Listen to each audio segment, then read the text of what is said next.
Salut la compagnie! Bienvenue dans Cogito Ergo Sum, le podcast qui cherche à décrypter les ingrédients d'une expérience utilisateur mémorable. Moi c'est Margot, je contribue à créer des expériences utilisateurs fluides et intuitives sur des logiciels, portails web ou applis mobiles depuis 2014. À travers ce podcast, j'ai envie de m'inspirer des expériences des autres. Je suis convaincue qu'il y a plein de points communs dans la création d'expériences utilisateurs, quel que soit le domaine. La prof qui prépare son TP pour ses élèves, le restaurateur qui travaille son concept de restaurant, ou les parents enjoués qui préparent le goûter d'anniversaire de leur enfant. C'est ce qu'on va explorer dans ce podcast. Quelle est la secret sauce des porteurs de projets qui ont réussi à créer une expérience utilisateur mémorable? Cet épisode est la suite d'un échange initié dans un épisode précédent que je vous recommande d'écouter avant de débuter celui-ci. Embarquez avec nous dans la suite de cette discussion pour en apprendre plus sur ce sujet passionnant. Moi, j'aime bien quand la recherche rencontre la vie réelle. Ouais. Parce que je pense que le chercheur ne doit pas rester... il est là, il n'a pas d'objectif, lui. Je veux dire, dans son métier, il n'est pas payé pour trouver des applications de son travail. Mais il doit quand même regarder sa recherche aussi pour ce qu'elle peut, la façon dont elle peut améliorer la vie aujourd'hui des gens. Donc, il me semble que c'est important d'avoir cette sortie aussi sur la société civile. Oui, bien sûr, ouais. Voilà. C'est sûr. En fait, si on réfléchit bien, c'est aussi les impôts des gens qui payent le salaire des chercheurs. Donc... Oui, complètement.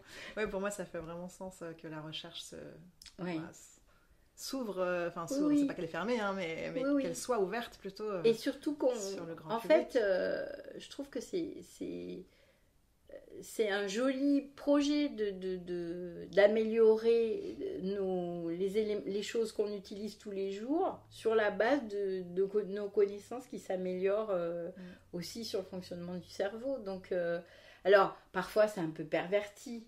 C'est-à-dire qu'on peut facilement manipuler les gens pour imaginer le dark side de ça, c'est-à-dire manipuler un peu. C'est fait d'ailleurs dans le neuromarketing, c'est une forme de manipulation. Les nudges, je sais pas si tu connais ce terme, les nudges.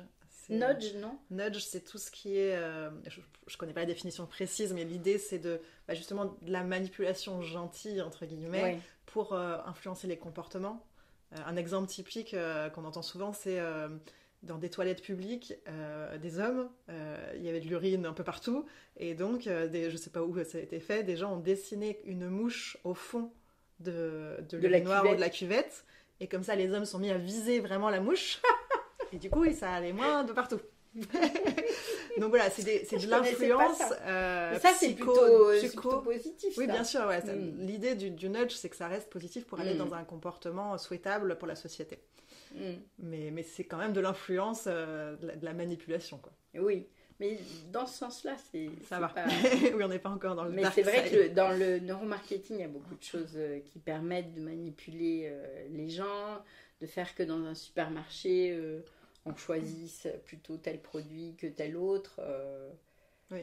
C'est par exemple les pains de mie. On s'est aperçu que plus l'emballage du pain de mie est doux au toucher, et plus il rencontre du succès. Donc ils sont mis à faire des emballages de pain de mie qui ne craquent plus, qui sont plutôt soft. Ok, je savais pas. Il y a des tas de trucs comme ça qui sont basés sur...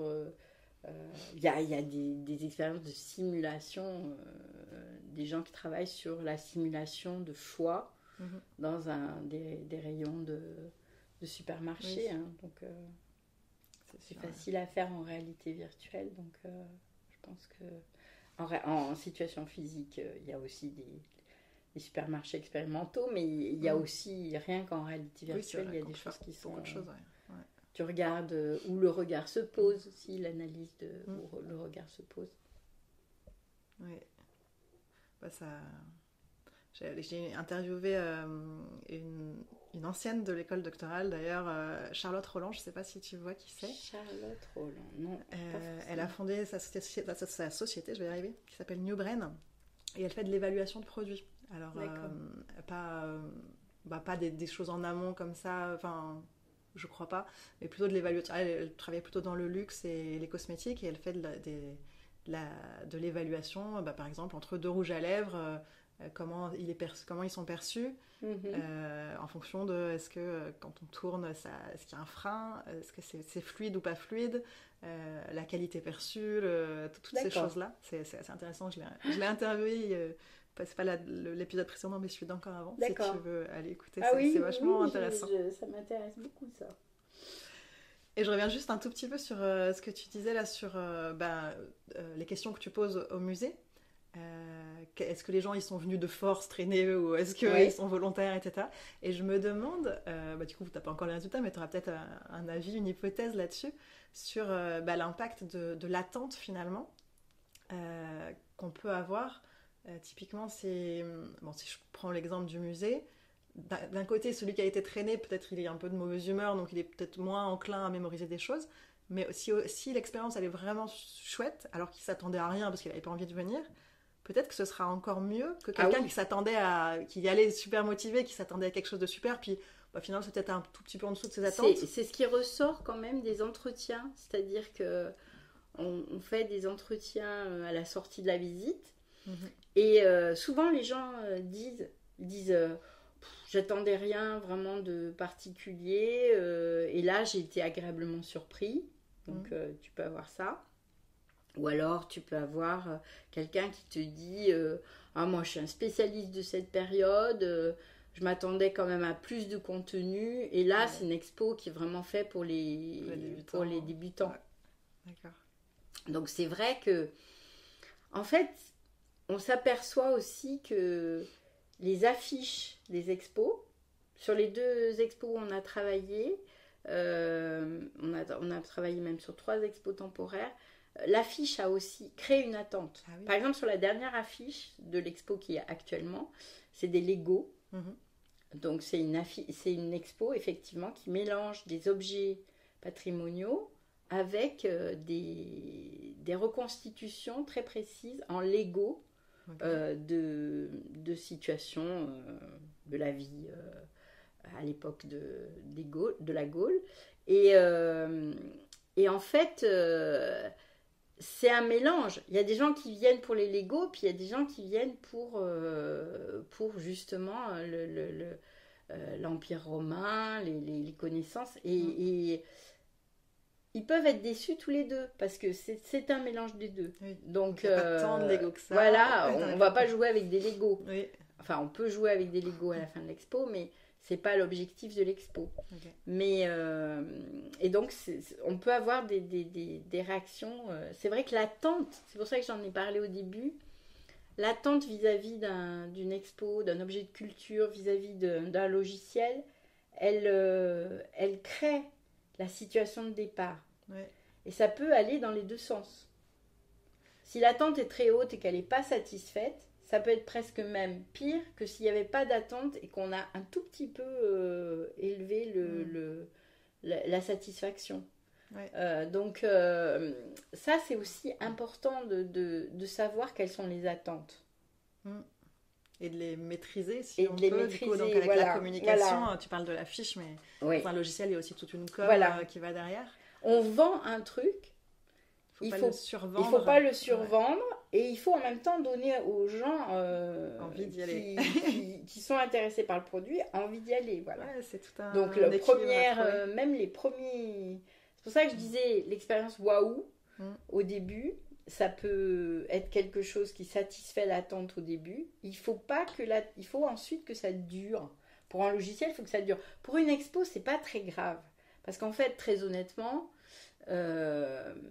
pour un musée, ce qui compte, c'est que les gens, quand ils sortent, ils soient contents et qu'ils en parlent autour d'eux pour que ça fasse venir d'autres visiteurs musées. Mais il y a très peu de gens qui vont retourner voir la même expo. Oui. C'est assez rare. Ou alors, ils ont été vraiment enthousiasmés, ils vont amener d'autres gens avec eux. Mais on a quand même assez peu de double visite. Par contre, ça leur dira, ah bah oui, ce musée, je ne savais pas, mais il fait des expos temporaires qui sont vraiment intéressantes. Il viendra voir une nouvelle expo. Pour une application, c'est différent. Il faut que ça dure dans le temps quand même. Oui, il faut que la personne elle-même revienne. Donc, il faut que la personne elle-même revienne. Et pour qu'elle revienne, il faut qu'elle trouve à chaque fois un peu plus. Ouais. Mais moi, j'avais bossé pendant ma thèse sur cette notion d'erreur de prédiction. Mhm. Et j'ai l'impression que c'est ça dont on parle là, en fait, la différence entre ce qu'on s'imagine, l'attente qu'on a et la réalité. Mhm. Alors, dans ma tête, c'était dans un contexte qui n'a rien à voir du tout, mais il y avait une attente. Et des fois, on avait maîtrisé le protocole pour que des fois, l'attente était... rencontre ce qui se passe. Et puis des fois, non. Ouais. Et on mesurait en EEG, en électroencéphalographie, différentes ondes, et notamment une onde qui était liée dont l'amplitude était corrélée à cette erreur de prédiction.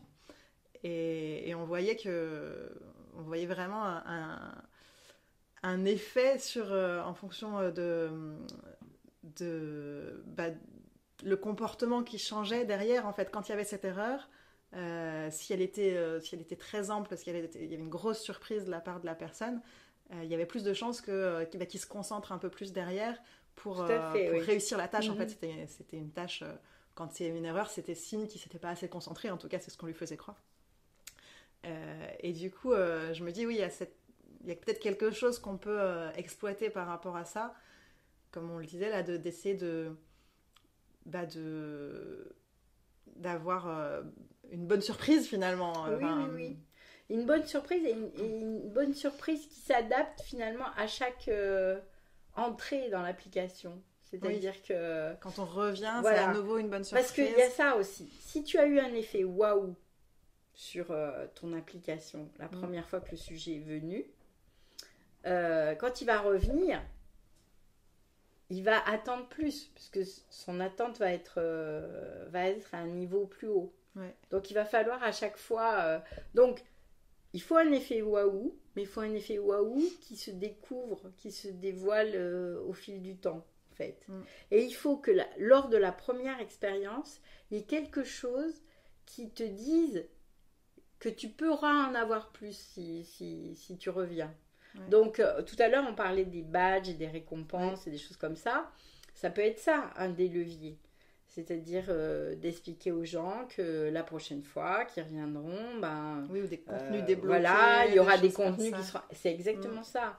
Il y aura des contenus qui seront débloqués, ils pourront aller plus loin, etc. Donc ça, c'est vraiment important, je pense, pour un produit qui doit durer dans le temps. Super. J'ai regardé un petit peu mes petites fiches, parce qu'on a parlé plein de sujets. Je crois qu'on a balayé un petit peu tous les sujets que j'avais... en tête, sauf peut-être un, mais il est un peu difficile, mais je te pose quand même la question, c'est parce que du coup il y a cette notion de j'ai envie que mes expériences elles soient mémorables. Dans mon travail, c'est important pour moi d'évaluer si ce que je fais c'est bien, c'est du bon travail, pour adapter, pour m'améliorer. Donc ce que je fais aujourd'hui, c'est surtout de l'évaluation de l'expérience utilisateur elle-même, donc juste après, ou éventuellement à distance, mais sur est-ce que l'expérience, elle est fluide, intuitive, agréable, etc. Et je me demandais, est-ce que c'est possible de mesurer si elle est mémorable avec cette problématique qui est que je vais montrer le logiciel à des gens ou leur faire tester. En général, c'est plutôt ça, je leur fais tester. Si je retourne les voir un mois après en leur demandant qu'est-ce que vous vous souvenez de ce logiciel, en fait, je m'en moque des détails. Ce que je veux, c'est qu'ils s'en souviennent en bien. Et, tu sais pas comment leur faire dire ça. C'est ça, voilà. Alors peut-être que je peux me concentrer sur le côté valence finalement. Est-ce que vous vous en souvenez en bien ou pas en bien? Mais juste le fait, est-ce que vous vous en souvenez? Ça, je sais pas du tout comment l'évaluer. Parce qu'à partir du moment où je pose la question, forcément, je leur donne un indice très fort sur qu'est-ce qu'ils ont eu à faire avec moi. Alors, ce qui serait possible de faire, c'est de tester parce que il pourrait très bien, pour te faire plaisir, te dire qu'ils se souviennent et puis ne pas s'en souvenir. Donc, tu pourrais objectiver ce souvenir. Oui. Par exemple, en leur demandant de reconnaître des choses qu'ils ont vues ou pas dans ton logiciel versus des distracteurs qui n'y étaient pas. Donc ça, mais là, tu vas tomber dans des choses hyper précises. C'est ça, c'est plus du détail. Par contre, tu pourrais les questionner sur leur demander de décrire un peu ce système, c'est-à-dire avec les points positifs et les points négatifs. Ouais. Donc ça, je pense que si quelqu'un te dit oui pour te faire plaisir, mais qui n'a aucun souvenir, il ne pourra pas faire ça. Alors que quelqu'un qui a un souvenir peut justement mettre du côté des positifs les choses qui l'ont vraiment marqué positivement, et toi, tu pourras t'appuyer là-dessus. Et des côtés négatifs aussi. Donc, les deux me semblent intéressants quand même à exploiter. Ouais. Qu'est-ce que vous avez aimé le plus ou comment vous décririez ce système? Évidemment, si tu leur dis est-ce que vous vous souvenez, ils vont dire oui.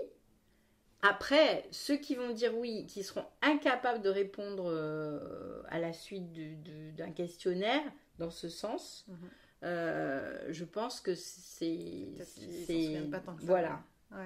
Ouais, c'est une piste intéressante. Mais le rappel libre, il faut savoir que le rappel libre peut marcher, c'est-à-dire si tu demandes aux gens d'écrire des lignes comme ça de ce dont ils se rappellent, ça c'est la meilleure solution, puisque tu ne les auras pas primés, donc tu n'auras pas fait d'amorçage de cette mémoire. Mais en même temps, on a vu tout à l'heure qu'il y a une partie de nos mémoires qui sont difficiles à déclarer, mais que tu vas déclencher en donnant un indice, par exemple. Donc, si tu dis quelles sont les choses qui vous ont paru faciles versus difficiles, peut-être que tu donnes un indice et que tu auras comme ça des choses qui vont remonter à la surface et qui ne seraient pas sorties spontanément. Mais c'est vrai que c'est compliqué, un rappel sans être intrusif.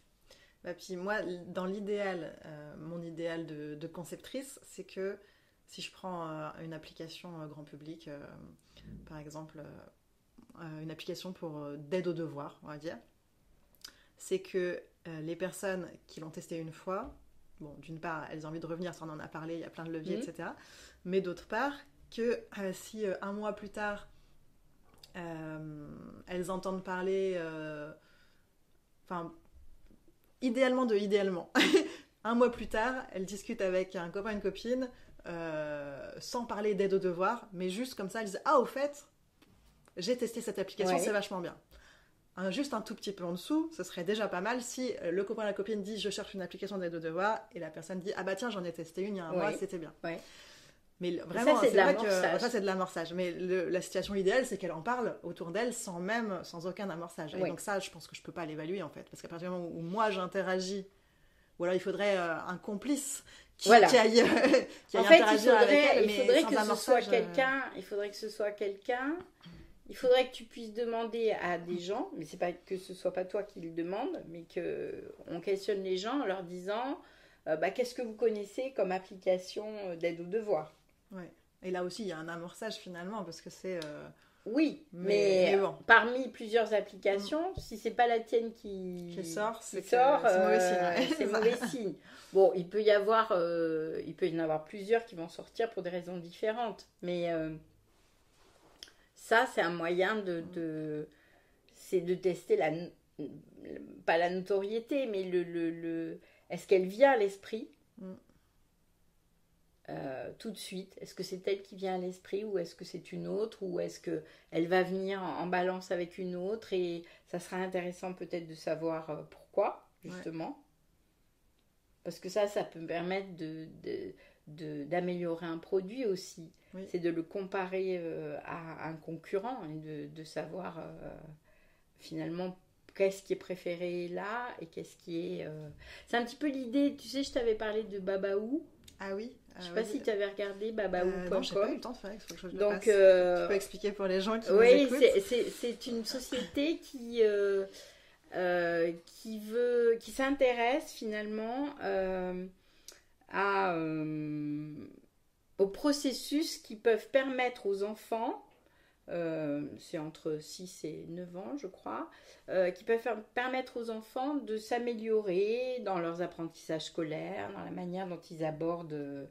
Alors c'est un jeu vidéo en fait, c'est conçu comme un jeu vidéo, c'est assez beau, l'univers est vraiment, je trouve, beau, les personnages sont sympathiques, il y a une bonne jouabilité, mais en fait c'est un logiciel qui permet de savoir quelles sont les stratégies qui fonctionnent le mieux pour être attentif, pour prendre des décisions, donc ça travaille sur des processus qui sont mis en jeu dans les apprentissages scolaires. Il n'y a pas encore la mémoire, mais il y a l'attention, il y a la prise de décision.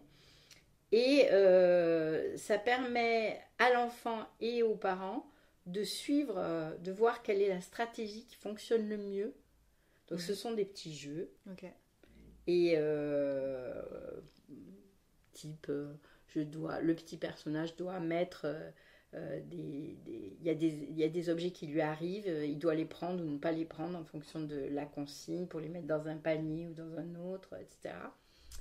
Et c'est vraiment, je trouve, un logiciel qui est intéressant parce que c'est pas de l'entraînement, c'est pas du Kawashadani là où je sais plus le nom de la personne qui a fait ce logiciel qui permet d'entraîner son cerveau. C'est plus, je me connais, j'apprends à me connaître, je vois ce qui fonctionne bien avec moi, ce qui fonctionne pas. C'est la métacognition dont on avait déjà parlé. Et franchement, c'est fait par une équipe il y a des orthophonistes, il y a des gens qui travaillent dans le domaine de la psychologie de l'enfant. Donc c'est assis sur des connaissances scientifiques sérieuses et ça propose vraiment un pas en arrière finalement pour savoir identifier les stratégies comportementales qui vont être les plus efficaces chez les uns et chez les autres. Ok. Et je trouve qu'ils ont trouvé le bon... Enfin, moi, je pense que c'est un produit qui peut marcher. C'est un produit qui est en développement depuis 5 ou 6 ans. Ok. Et qui a une belle interaction entre des scientifiques et des gens du monde du jeu vidéo. Voilà. Et c'est assez chouette comme... j'allais voir vraiment. J'ai pas d'intérêt dans la boîte, mais je les ai accueillis dans le GDR dans un symposium. Ils avaient proposé un symposium autour des apprentissages justement scolaires et tout ça. Et c'était vraiment intéressant.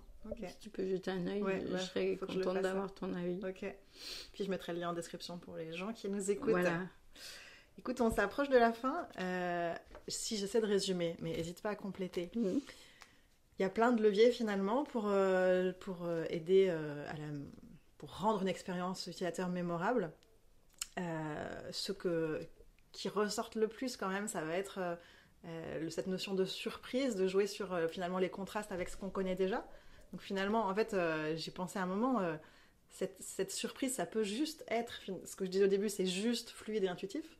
Si toutes tes expériences précédentes avec des services équivalents, c'était l'enfer, juste fluide et intuitif, c'est déjà génial en fait. Je pense j'ai jamais répondu à la question que je vais te poser juste après, que c'est quoi pour moi une expérience utilisateur mémorable. C'est mon podcast, j'y réponds pas, mais en fait, quand j'ai créé le podcast, j'ai pensé à un service que j'utilise pour faire la déclaration de ma nounou.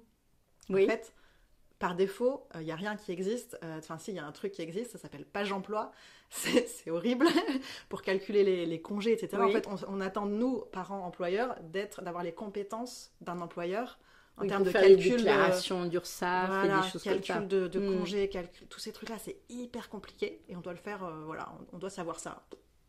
Et en fait, il y a un service qui est payant et on remplit juste des cases tous les jours. Cette semaine, mon enfant était en horaire normal comme prévu, 8h, 18h tous les jours. Pouf, j'ai un clic à faire. C'est rempli pour la semaine. S'il y a une petite différence, aujourd'hui, je l'ai emmené un peu plus tôt parce que j'avais besoin pour le boulot, 1 heure sup payée, etc. Et en fait, il te calcule tout lui-même. Il te fait même une capture d'écran de la page emploi, le truc horrible là, où c'est rempli dedans, tu n'as plus qu'à recopier les chiffres. Mais c'est un tel soulagement depuis que j'utilise ce service, parce que ça a créé même des conflits avec la toute première nounou qu'on avait eue pour mon fils à l'époque, parce qu'on n'était pas d'accord sur les congés, on se comprenait pas bien, etc. Et en fait, depuis qu'on est passé à ça, c'est un soulagement de fou. C'est fluide. C'est juste fluide et intuitif. Il n'y a pas de nouveauté. C'est juste parfaitement fluide. Bah, la nouveauté, c'est que C'est ça, voilà. tu t'embêtes C'est pas. ça, exactement. La nouveauté, Donc, c'est la en nouveauté, contraste. c'est ça. En contraste avec l'expérience de base qui est Oui, horrible, oui. et ben là, c'est juste bien, quoi. C'est-à-dire, tu fais la même chose, mais c'est fluide. Exactement. Et ça, c'est une nouveauté. Et puis, ça me fait gagner du temps aussi, parce qu'on se Mm. prenait la tête, on calculait nous-mêmes avec un vieux fichier Excel pour essayer de ne pas se tromper. On y passait beaucoup de temps, alors que là, en 2-3 clics, c'est fini, quoi. Donc voilà, cette notion de nouveauté par contraste à ce qu'on connaît, ça, je pense que c'est vraiment quelque chose d'important à garder en tête. Et puis, essayer de générer une émotion positive, une récompense, qu'elle soit, on a parlé d'intrinsèque, d'extrinsèque, donc en termes de motivation, de j'apprends, je m'améliore, etc. Ou en termes plus extrinsèques, j'ai des récompenses, des badges, des contenus qui s'ouvrent, des récompenses sociales. C'est plein de... Il y a ton GPS qui s'est mis en route.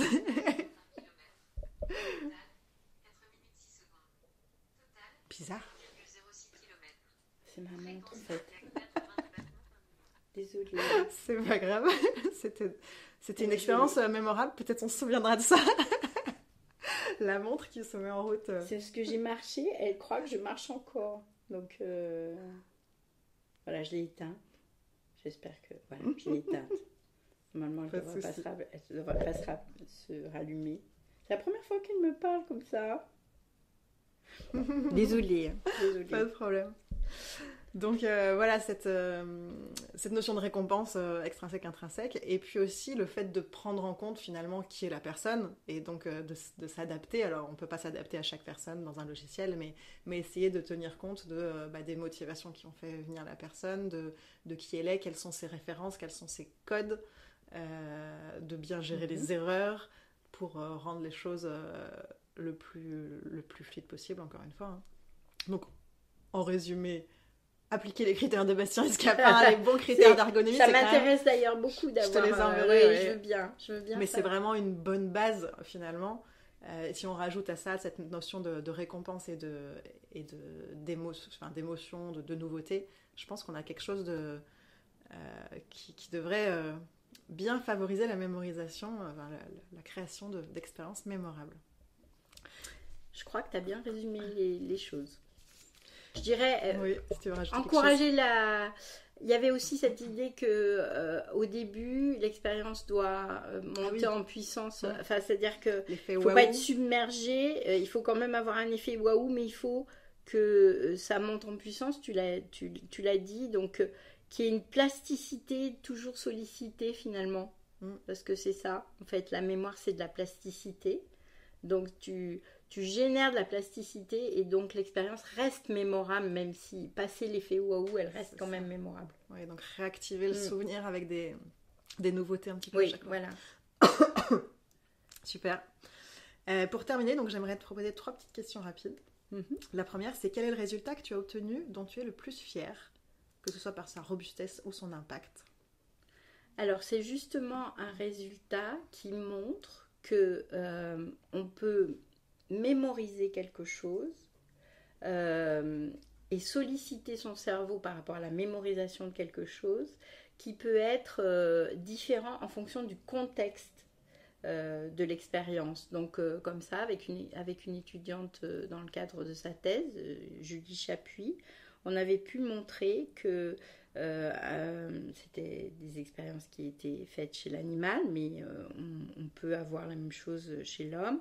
On avait montré que si on voulait apprendre la signification d'une odeur, en fonction du contexte dans lequel on donnait cette odeur, on avait des zones cérébrales qui étaient stimulées et qui participaient à la mémoire. Donc en fait, ça résumait le principe qui existait déjà dans la conception de la mémoire, qui est que les circuits de la mémoire sont liés à ce qui s'est passé lors de l'événement où on a rencontré pour la première fois cette situation. Et nous, c'était ça exactement, c'est-à-dire que en fonction de comment se faisait la rencontre entre le stimulus et le sujet, on avait une mise en place des circuits cérébraux qui étaient différents, qui étaient vraiment, qui témoignaient finalement que ce principe, c'est les zones qui sont stimulées au moment de la rencontre avec un événement qui vont servir de support à sa mémorisation. Donc là, on avait pu montrer qu'on avait 2 supports différents pour 2 situations expérimentales différentes. Et ça, c'était important pour nous parce que ça voulait dire que ce qu'on observait dans le cerveau, c'était au travers des rythmes. Tu as parlé des rythmes tout à l'heure. Nous, c'était au travers des rythmes oscillatoires dans le cerveau. On pouvait faire une cartographie des sites qui étaient impliqués dans la mémorisation du stimulus dans 2 situations expérimentales différentes. Okay. Et c'était une manière d'objectiver ce principe qui avait été proposé. Ouais. Donc ça, c'est un résultat, ouais c'est intéressant. Bon, c'est loin de ce qui nous préoccupe aujourd'hui, mais c'est plus neurobiologique. Mais ça montre quand même que on peut éveiller des circuits différents en fonction de la manière dont on propose cette première expérience, justement. Ouais. Et que c'est important d'y réfléchir pour ensuite que cette expérience soit bien mémorisée. Oui, puis bon, même si c'est pas concret, applicatif là tout de suite, finalement, c'est tout ça. Toute la neurobiologie, on en a un tout petit peu parlé avec l'hypothalamus, mais bon, c'est ça qui explique tout ce dont on a parlé, donc c'est quand même important. Tu sais ça puisque tu as aussi appartenu à ce monde de la recherche à un moment donné, mais en fait, dans la recherche, il y a des gens qui proposent des principes qui ont uniquement réfléchi à la théorie et ces principes devront être validés par des expériences. Et ça, c'était typiquement ça. C'est-à-dire, c'était un principe qui avait été énoncé et il y a plusieurs expériences qui ont permis de valider ce principe. Ouais. Donc, c'est dans ce cadre-là que, modestement, on classe cette expérience et c'est pour ça que j'ai une petite... à mon niveau, beaucoup de satisfaction d'avoir fait ça. Bah oui, c'est vachement important. C'est ce qui contribue à faire avancer encore une fois, c'est vraiment... j'ai satisfait mes propres attentes. Ça marche. Deuxième question, est-ce que tu peux nous raconter une expérience utilisateur personnelle particulièrement mémorable pour toi ? Alors, au moment où on parlait... Tout à l'heure, je t'ai parlé de cette exposition virtuelle qui s'appelle Memoria, qui est une exposition sur la mémoire par laquelle on rentre comme un jeu vidéo et ensuite on peut explorer les différents mondes de la mémoire. Donc ça va de la mémoire des cellules à la mémoire de la Shoah donc c'est très très pluridisciplinaire. Donc c'est une application, c'est une exposition virtuelle, je pense. C'est une exposition virtuelle. En termes d'application, il m'est venu quelque chose. Je suis en train d'utiliser une application parce que dans la famille, il y a beaucoup de gens qui déménagent et qui cherchent des appartements. Et il y a une application qui m'a simplifié la vie parce qu'elle rassemble toutes les offres de toutes les agences immobilières qui existent. C'est-à-dire qu'au lieu d'aller chercher dans chaque site immobilier ce qui t'intéresse, tu mets tes critères de recherche dans cette application. Elle s'appelle Gymcla ou un truc comme ça. D'accord. Tu mets tes critères dans cette application et tous les jours, elle te propose ce qui est publié sur Le Bon Coin, Logikimo, etc. Enfin, tous les sites Et ça facilite ta vie parce qu'elle ne te propose que les choses nouvellement publiées. Tu peux les jeter ou au contraire les sélectionner. Ensuite, elle te les propose sur une carte. Et c'est un petit peu comme l'application dont tu parlais tout à l'heure. C'est-à-dire que elle m'évite d'aller consulter tous les sites de toutes les agences et elle centralise cette information et elle me permet de la trier sur un certain nombre de critères qui transcendent finalement qui les propose en fait. Oui, ok. Super. Et elle est facile d'utilisation et on peut toujours ensuite aller avoir plus d'informations en allant sur le site partenaire finalement de cette application. Je suppose que ça fonctionne comme ça. Ok, donc c'est bien pensé, ça te rend service. C'est bien pensé, ça me rend service. On y rentre très facilement et ça fait gagner du temps. Courbe d'apprentissage très rapide. Voilà. Okay. Et je sais de mieux en mieux la maîtriser aussi, mais elle n'est pas très compliquée à maîtriser. Mais je sais de mieux en mieux la maîtriser, donc elle me fait vraiment gagner du temps. Tous les matins, j'ai un petit... Oui, puis là, la récompense, c'est directement d'avoir tes annonces qui pop tous les jours. Exactement. Okay. Et exactement ce que je cherche. Ouais. Voilà. Qui tombent pas à côté, ouais. Ouais. Ok. Et pour le mot de la fin, qui est-ce que tu aimerais écouter au micro de ce podcast? Alors, je trouve que ça serait intéressant d'avoir justement soit... je pensais, tout à l'heure on en parlait en off, moi je pensais à Jean-Philippe Lachaud, que tu connais aussi un petit peu, qui travaille sur l'attention, la concentration. Ouais. Et je pense que c'est quelqu'un, à cause de son travail sur l'attention, c'est quelqu'un qui peut être vraiment, qui peut donner des pistes intéressantes aussi pour la mémorabilité des expériences, d'autant qu'il a conçu lui-même une application. C'est vrai. Qui permet justement aux enfants de travailler leur processus attentionnel. Donc je pense qu'il a dû aussi, par essai et erreur, peut-être se confronter à des choses qui ont marché, d'autres qui n'étaient pas satisfaisantes. C'est maintenant une application qui est utilisée dans toute la France par les professeurs des écoles. Et donc, je pense que c'est un bon indice de réussite de cette application. Donc, je pensais à lui ou à des gens qui sont spécialistes de la métacognition. Où finalement, dans une application, on prend en compte la manière de fonctionner des publics et on en tient compte pour concevoir l'application. Donc là, il y a plusieurs personnes qui peuvent... je pourrais, si tu veux, t'envoyer les coordonnées de ces personnes. Mais Jean-Philippe, je trouve que ça serait une bonne idée. Ok, bah oui, c'est vrai, j'avais pas spécialement pensé à la base, mais Jean-Philippe, ça peut être chouette. Je sais qu'il est à l'aise devant un micro. Oui, et il est puis son sujet est passionnant, c'est ça. Et en fait, il a vraiment à cœur de placer la recherche aussi face à la société civile. Donc, je trouve que ça serait parfait pour ce que tu cherches. Ah bah, c'est bien noté. Merci beaucoup. Merci à toi. C'était super intéressant pour moi aussi. J'ai appris plein de trucs. Donc j'espère que tu m'enverras les refs de cette personne. Escapin. Bastien Escapin. Escapin. C'est deux personnes. Monsieur Bastien et Monsieur Scapin. Ah, comme les fourberies de Scapin. Comme les fourberies de Scapin, exactement. D'accord. Ouais. C'est pas Bastien Escapin. Non. D'accord. Et je t'envoie ça, pas de problème. Ok. Merci Margot. Merci. Merci d'avoir écouté le podcast Cogito Ergo Sum. Vous pouvez le retrouver sur toutes les plateformes d'écoute. Pour ne pas louper les prochains épisodes, n'hésitez pas à me suivre sur X ou LinkedIn. Retrouvez-moi également avec du contenu exclusif sur TikTok. Si vous voulez réagir ou me suggérer des personnes à interviewer, vous pouvez le faire sur mon mail margot.cogito@gmail.com ou me contacter via les réseaux sociaux. Vous trouverez en description de l'épisode des liens pour en savoir plus sur mon invité et son activité. Rendez-vous le mois prochain pour un nouvel épisode.